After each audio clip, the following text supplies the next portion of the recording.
So I walk in and my friend Angel opens up a bottle of Vouv and pours a glass for my wife and I. And Angel is this amazing retail salesperson working in downtown Chicago. And I am not one of his customers or clients.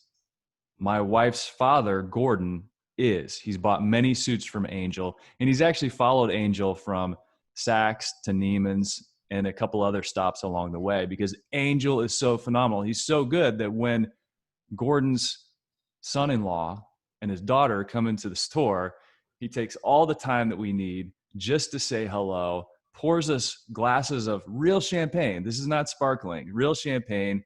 And we talk about his upcoming trip to Italy that he won because he was the top salesperson in the US, one of the top people for Keton.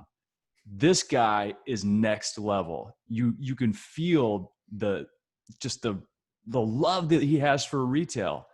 And those stories, when you see somebody that's part of their craft and they do it so well and they just have passion and compassion, it's great. But then you think, okay, what's happening behind the scenes with Angel? Well, you casually observe as you're leaving the store, him talking to the janitor that he knows his entire family and he clearly cares for this person and has a relationship with them. It's so cool to see the best of the best at retail. And that's what you get there. So did you buy anything? Of course. Yeah. But speaking of the best in retail, we are so excited. So one of the cool things that's happened as a result of us writing this book is the fact that we've come across the paths with some really cool people. We're going to introduce you to one of them today. Ron Thurston wrote a really great book, you guys. It's called Retail Pride. So check it out. And you can see all of my notes that I've been taking because there's so much good stuff in there. Equally. Yeah. Come back to that. Yeah, good. Yes. So Ron is the VP of stores for Intermex. They got 31 stores and he's just an awesome guy. And the stuff in this book is so great. Ron, welcome to the show. Thanks for spending time with us. Thank you. Thanks so much, guys. Yeah, I love the connection of having the same publisher and then hearing you on a similar podcast that I was on for the Author Hour. And I just said, like, I have to know these guys, like immediately. As soon as 10 minutes in, I was like, I have to know these guys. Well, thanks. We love that. And we've been talking for probably a half hour before we start recording the show. And it's great when you do that because we get so excited. There's so many things we want to get to. So, but to start us off, I asked Kinsley for dibs on the first question because I was reading the book and I loved your dedication. So it's from my grandfather, Oscar Farrow. Yeah. Farrow. And it says in here, so he lived until 2012. So obviously a really important person in your life. And so I just want to get to the inspiration behind it for you. And you say he showed you how to be a leader, a husband, and a teacher. And then at the very end, you said, he taught me that if you do everything with integrity and pride, your most significant impact will be ahead of you. And you might not even know it. Mm-hmm. So tell us about your granddad and kind of the role he played in your life and how it inspired the book. I'll try and do it and not cry. So I grew up in kind of small town, South Lake Tahoe. And so actually on both sides of my parents, they were from Tahoe, which is very unusual because it's really just a small resort community at the time.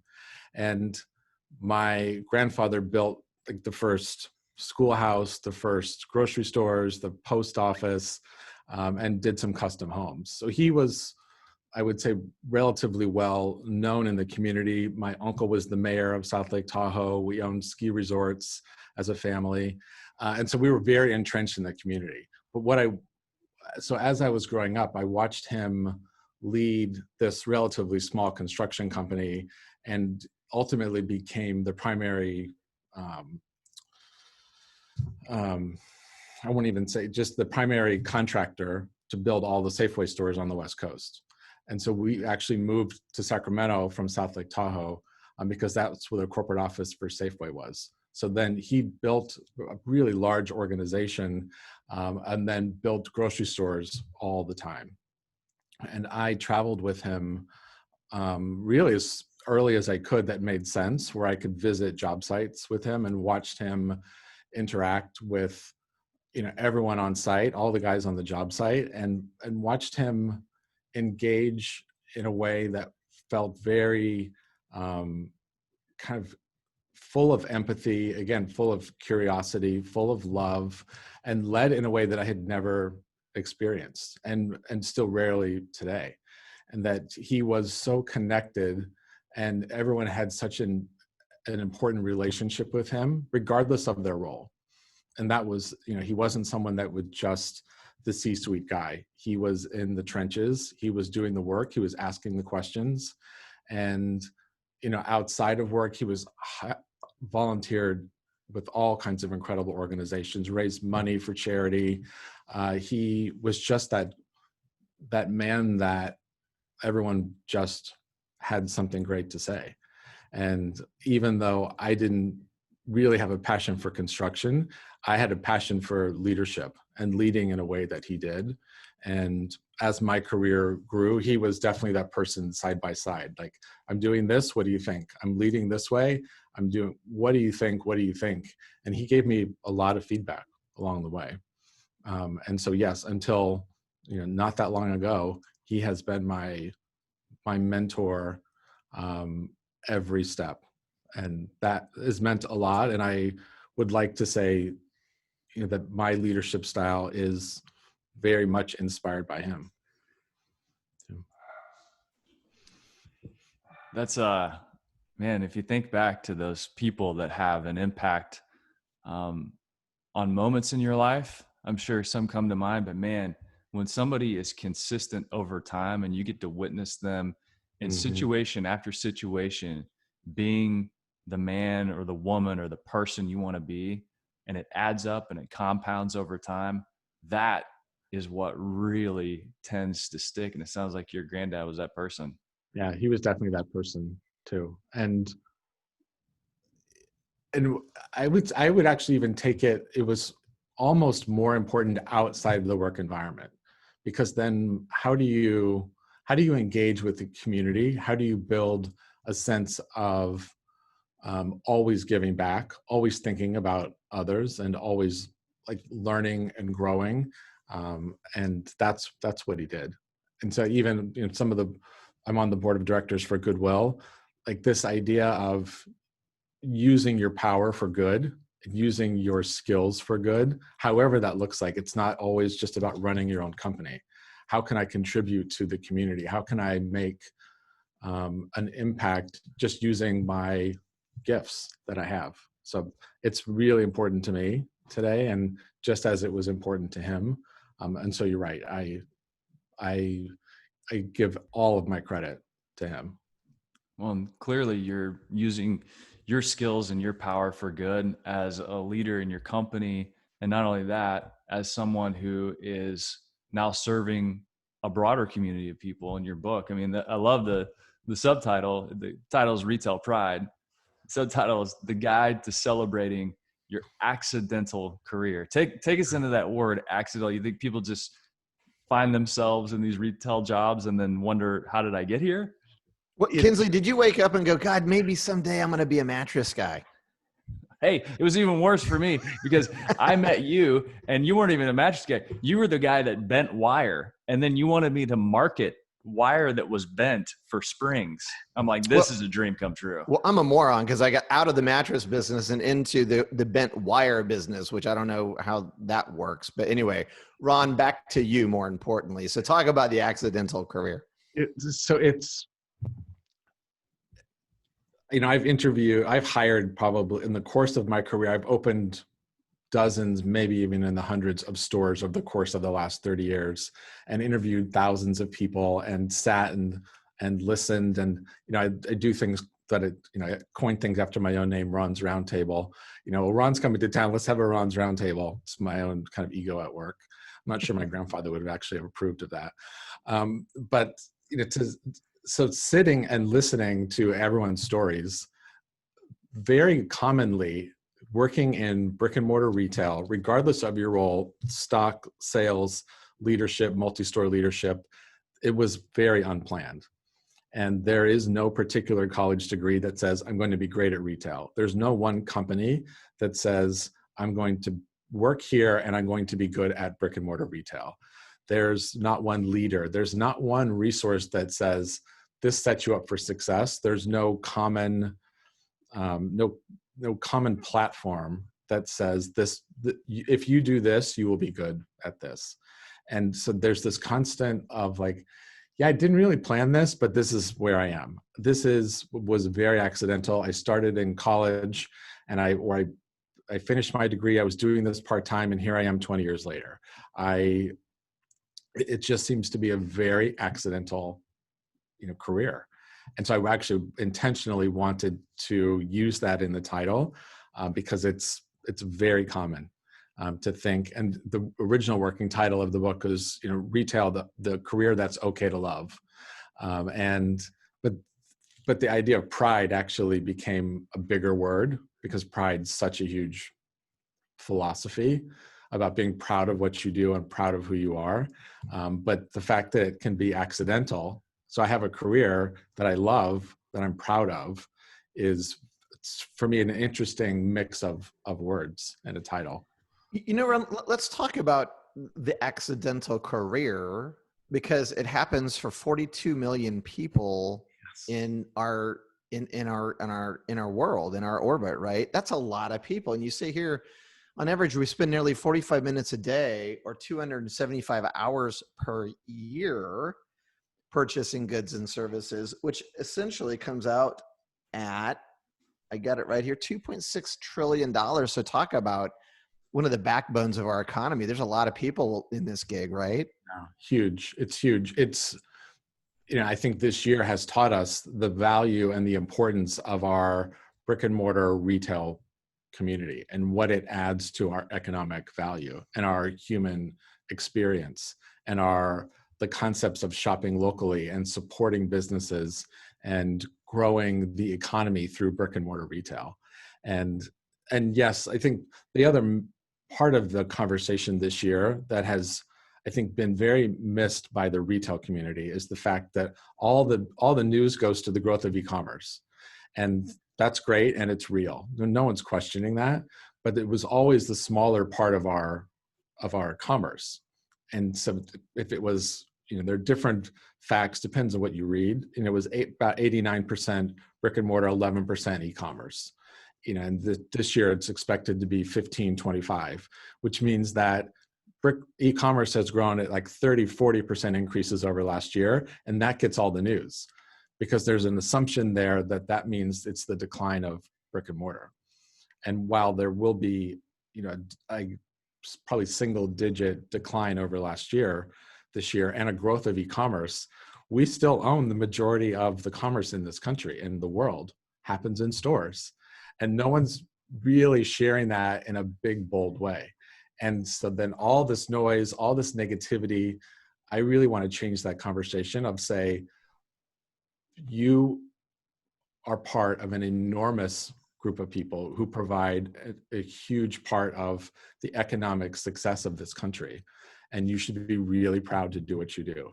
And this year was particularly hard for a variety of reasons. And there were a lot of layoffs. And going into next year, I think we all have to work together to work on networking, working on community events and supporting each other.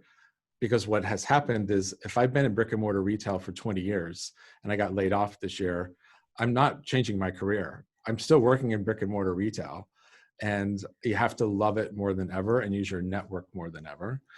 It's not getting the attention that I think it deserves this year. The power of this enormous part of our economy. Whenever you talk to people in retail today, I mean, fundamentally, a lot of the jobs have changed to curbside pickup is part of the job. Turning some of these stores into mini warehouses seems to be part of the job. What are some of those shifts that have taken place that you think might stick? How those retail jobs might fundamentally change versus what's a stopgap measure? So I think in the absence of traffic in most cities, and then I say most because what has happened this year is not one size fits all. So there are parts of this country that are doing very well. There are parts of the country that aren't. So in the absence of traffic, you as a sales associate have to figure out how to drive revenue without a customer standing in front of you. So I think that will always be part of the job now, is you can no longer just rely on traffic walking in, which is also why you wrote your book, which is full of great ideas on how to do that. But if it's not coming today, how am I going to make money? And that has fundamentally changed the way we think about being a retail sales associate, is that it's not about conversion, it's about long-term relationships and about finding ways to make money that may not happen today. It could happens 6 months from now, but this not giving up on the relationship building part of what you do, regardless of what you sell, because I think it certainly applies in your business, but it applies in the fashion business, it applies in home, it applies in everything. That the relationship that you have today, whether or not they're standing in front of you, builds business for the future. You know, you talk about in your book, and Kinsley and I talk about it and Come Back to Bed as well, that the experience. So and Ron, what you just said is so important. It's funny, isn't it, Kinsley? I mean, it's the back when we were with Leggett in dealing with inner springs versus memory foam, because memory foam and air were really owning the message, right? And so that part of the industry conversation got all the attention because it was trending, right? Yeah. And so the same thing applies here.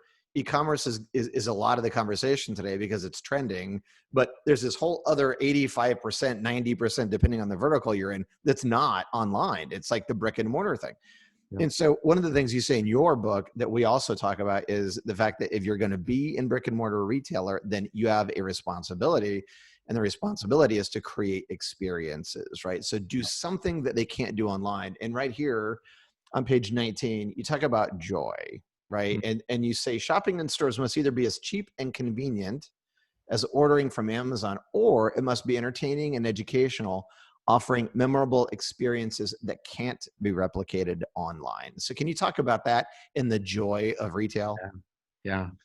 It's those moments that are more than the product. It's the joy of retail is, I just had this incredible experience. You reference it several times too, is that you are in the service of creating joy. Right, even toward the end, I know we're going back and forth and quoting each other's books.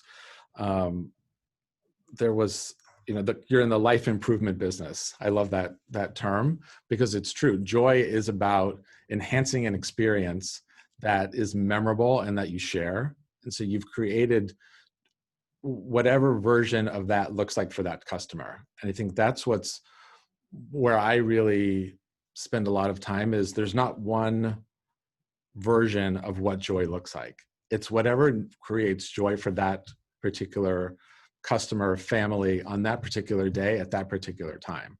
And the most intuitive, highly empathetic, highly curious sales teams can understand what that person needs at that time. And that creates joy because you've listened and you've paid attention to the signals and you've created an environment that is memorable. And that's our responsibility in brick and mortar retail. That is our purpose for being in the store. Because if you can buy it on the website with zero emotion linked to it, then I want to be able to sell you the exact same product with an incredible amount of emotion and positivity and brand equity that doesn't exist otherwise. And we've all figured that out this year, being forced to order things online that you didn't want to. And for me, as kind of I work in fashion, as the fashion guy, I love to shop. And having the inability to do that was really kind of emotionally painful because I want to be engaged in what's happening, and that to never forget that joy that we can, and sometimes to the point about my grandfather, we don't even know. Sometimes we don't even know that we've done something special for them. I'll share you like another quick story. There's another book here on my desk. This one's called The Underwear in My Shoe by Brett Russo, who also published through our common publishers. And it's about her journey in IVF. It's called The Underwear in My Shoe, My Journey Through IVF Unfiltered. And I'm like, that's interesting. Like, I don't know anything about IVF, but what is IVF for those who don't know? So in vitro fertilization. And so the publisher connected us and said, this woman writes about your company in her book. And I'm like, what do you mean? So she's like, no, there's a title there's a chapter in her book called Intermix. I'm like, this is super interesting. So during her journey through IVF, when she was feeling her worst, feeling her most bloated, feeling like she might be pregnant, she might be not, she would go to my Intermix store on the Lower East Side and shop.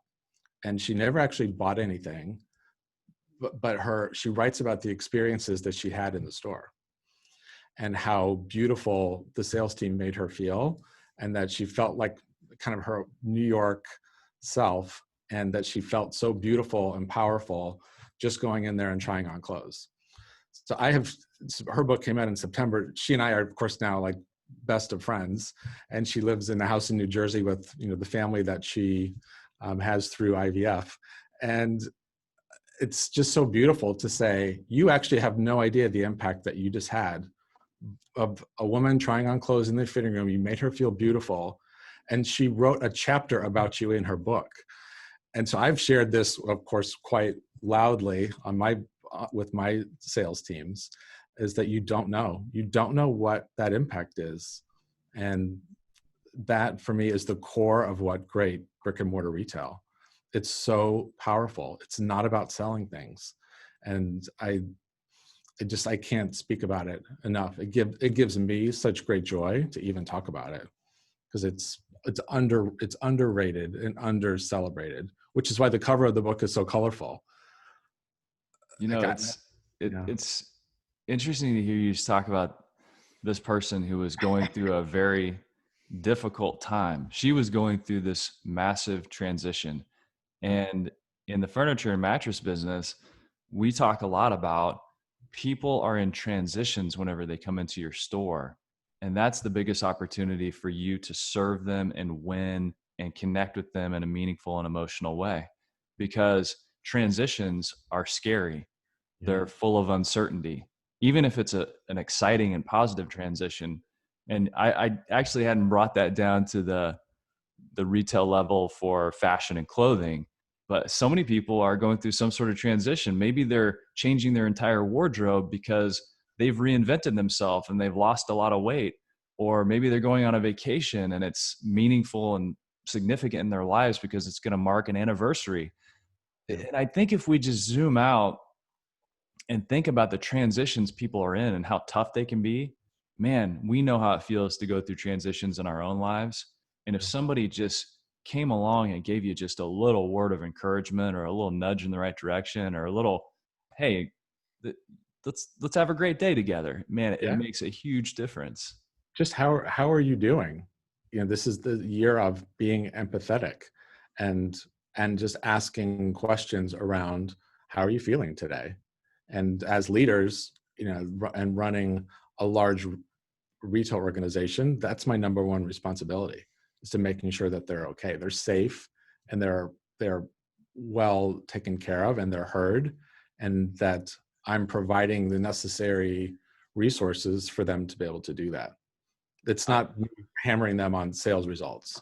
And it starts with what you talked about with following your grandpa and witnessing that example. I talked to one of our retailers the other day, and he tells me, and this is a guy that dresses up in a mattress costume and runs 5Ks in the community. He's amazing.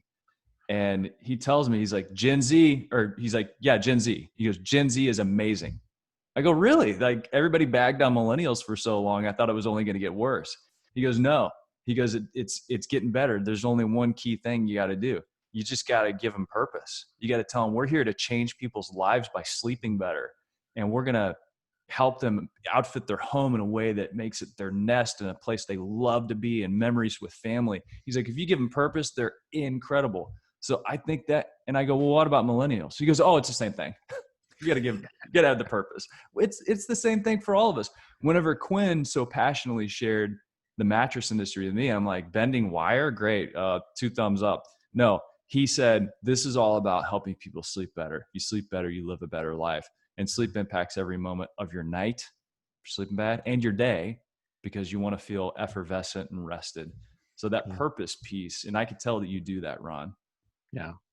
I aspire to do it well every day, like to find those moments to recognize that greatness that's around. And this is, I said it before, this is not the year where greatness looks like great sales. This is a year where greatness looks like doing the right thing, being highly empathetic, just making a positive impact on the lives of everyone around you that's walking in the door. And that sounds very bold, but it's actually can be quite simple and pretty easy. And, you know, I'm in the heart of New York City. This is not a super happy place right now. And so you have to find those moments of joy and celebration that are not about hugging and high-fiving. You know, it's what are you doing that's emotionally connecting? You know, Ron, we know you have a big call coming up, so we want to be sensitive to your time. But I want to encourage everyone who's listened to this so far to pick this book up, because it's not just about, like, you know, the nuts and bolts of retailing. Ron gives 10 reasons why people pick it and love the industry. So there's great stuff in there. He talks about his time as an Apple Store manager and the impact that made on him. And if you can imagine being the manager of an Apple Store and people lining up 3 days in advance to buy, you know, the stuff that you have, like, what do you do in that transition? I know, real quick, if you could tell the story before we bounce out of here. Yeah. You had all those long lines. Kenzie, you'll love this because it's right in your wheelhouse of, you know, you have to win in transitions. So Ron, you had, you know, 100,000 people in line waiting for the new iPhone. What did you do to make that moment of transition a winner for your store? So, you know, this was 2009. I started at Apple at the launch of iPhone 2. And this idea of, we really didn't know what we were doing. And so it was a transition for the company, but it was also very much a transition in technology and the world. I mean, Apple, the iPhone has changed the human race, for lack of a better term, and how we live our life. So I spent probably 3 weeks, I was a store manager, in the line with people, teaching them how to use the phone. And I'll never forget it, because it was like one of those gray folding carts that you would find. I would fill it with like crackers and bottled water and snacks. And so I would walk the line. Like, I had 300 people in the store, as a team of 300, helping people buy this phone or teaching them how to use it. But the worst part of the experience is the waiting in line. And I knew that. Like, if the waiting in line is not so painful, once you get in the store, this is going to be like the magic kingdom in here. And so people had never seen an iPhone. So I had like the one, like this, walking through the line, showing them how to use it and giving them snacks. I did that for weeks. And that, we ended up as a store having some of the best customer service scores in the world among all Apple stores. And this was actually, you know this well, Mark, it was Baybrook Mall in Houston. I ran all the Apple stores in Houston. And this was at Baybrook Mall, which is a not very suburban, not very famous mall. We had the best service in the world in that store. And I was really proud of that. And so that team, I'm still actually very connected with many people, because we created magic that year, for sure. And a lot of hard work and a lot of long hours, but you know, it definitely changed. It changed me, and I think it changed people's perception of brick and mortar retail at the time. Ron, thank you for sharing a little bit of time with us and for sharing that amazing blazer. That is the best jacket that's ever been on this show.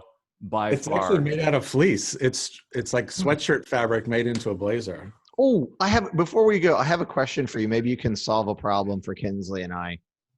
How do you feel about vests for men? Like vests, Don't like coat vests. editorialize it. Just let him answer the question. I'm asking the question, a vest for men. How do you feel? It's not a three-piece suit vest, like a vest. How do you feel about those? Like a sweater vest?